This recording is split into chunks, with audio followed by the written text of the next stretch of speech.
Nessas últimas 2 semanas, eu tenho estado em contato com algumas pessoas com uma dúvida recorrente. Por que eu já experimentei coisas da espiritualidade que hoje eu não experimento mais? Por que que antes eu sentia Deus e hoje eu me sinto cético, me sinto racionalista demais, me sinto como que crendo apenas na existência deste mundo físico, palpável. Me vejo vivendo a vida sem a dimensão da espiritualidade, sem a dimensão da sobrenaturalidade. Embora eu afirme ser um cristão, na prática sou um ateu. Embora afirme ser filho do Pai Celeste, mas na prática eu não me sinto presente, não me sinto escutado pelo Pai, eu não me sinto de fato na presença do Pai. Essa é uma questão que vem em geral de pessoas que já foram muito religiosas ou que experimentaram um afinco e uma ligação profunda com as instituições religiosas e que de alguma forma houve uma ruptura, houve uma quebra, houve o desvendar de certas realidades que tornaram a pessoa decepcionada, entristecida, angustiada, se sente machucada e ferida por aquilo que testemunhou, por aquilo que percebeu, por aquilo que lhe foi revelado. Obviamente que eu não tenho todas as respostas, mas o que eu posso dizer de conhecimento de causa é que está crescendo o número de pessoas que passam por essa experiência.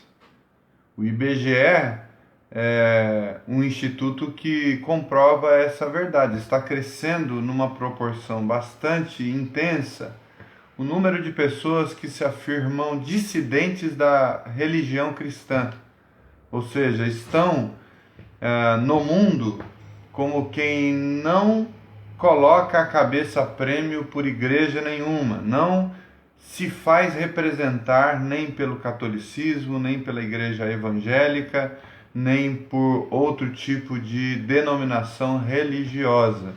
Está crescendo. Em partes, esse crescimento tem a ver apenas com os fenômenos sociais, porque nós estamos numa sociedade líquida, como disse Zygmunt Bauman, o sociólogo. Nós estamos numa sociedade onde as relações estão cada vez com menos raiz, com menos força, com menos ligação, com menos elo. E existe um número de pessoas que não se deixam vincular profundamente com outras pessoas em comunidades de fé. Isso é um fenômeno que tem que ser visto como um dos fatores resultantes dessa saída, não é, das religiões. Um outro fator é a questão insofismável de que as referências estão em crise, não apenas religiosas, mas as referências políticas, as referências que nós tínhamos como arte, como cultura. Nós estamos vivendo um tempo extremamente difícil nesse sentido. Aquilo que antes era inquestionável se faz questionável por causa das incoerências. Então, antes, quando se confiava 100% em uma liderança pastoral, havia esse espírito de submissão, principalmente porque as coisas eram feitas de uma maneira muito mais séria, há 30, 40 anos atrás. Havia um número muito maior de gente que estava lidando com as questões de fé do outro com bastante responsabilidade. Hoje, infelizmente, a cada esquina se abre uma nova comunidade com intenções bastante questionáveis, cada um vai buscar o seu próprio sustento e usa como ferramenta de sustento a religião e a fé dos outros, porque provavelmente não deu certo em outras áreas, em outras profissões. Então há uma porção de fatores. Há fatores que têm muito a ver com essa distorção do evangelho, quer dizer, ou seja, lideranças e comunidades que dizem, pregam, doutrinam que Jesus, que Deus é amor, mas na prática é um amor, há um amor interesseiro nessa relação, onde eu só valorizo o outro enquanto ele frequenta os meus cultos, onde eu só o ajudo se ele estiver regularmente em nossa comunidade, dando suas contribuições e preenchendo uma série de requisitos que mostram que o outro está vinculado a mim.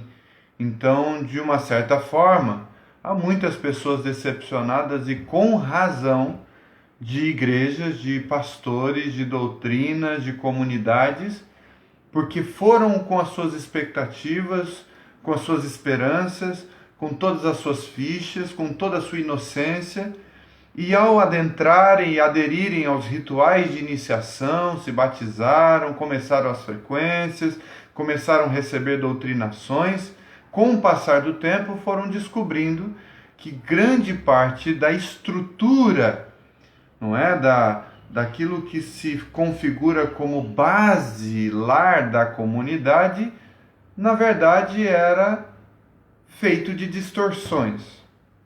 Isso é uma grande decepção. Você perceber que as amizades eram interesseiras.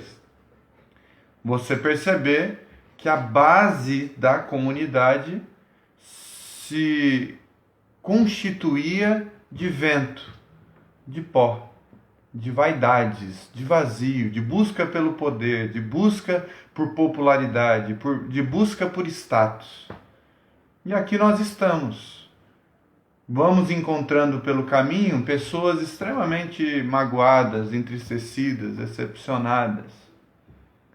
E algumas delas me chamaram a atenção nessas últimas semanas com o seu sincero, a sua sincera análise acerca de si mesmo, dizendo: eu me sinto longe de Deus, eu não estou frequentando nenhuma comunidade, eu não sinto arrepios que sentia antes nos cultos, principalmente porque os cultos são regidos com bastante apelo emocional, bastante música, bastante retórica, componentes que buscam mover as emoções na direção daquilo que está acontecendo.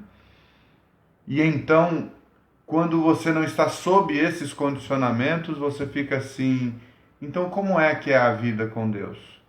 Se a vida com Deus não é sentir arrepio, não é chorar, se a vida com Deus não tem a ver com momentos de, vamos dizer assim, sobrenaturais, de visões espirituais e aquelas coisas que são sempre movidas por toda uma ótica mística da vida, não é? O que Jesus de fato vai quebrando, na medida em que você vai lendo a vida de Jesus, as palavras de Jesus, você vai vendo uma interação da sobrenaturalidade na naturalidade das coisas. E o culto que é feito a Deus como culto racional, quer dizer, você passa a vida toda condicionado.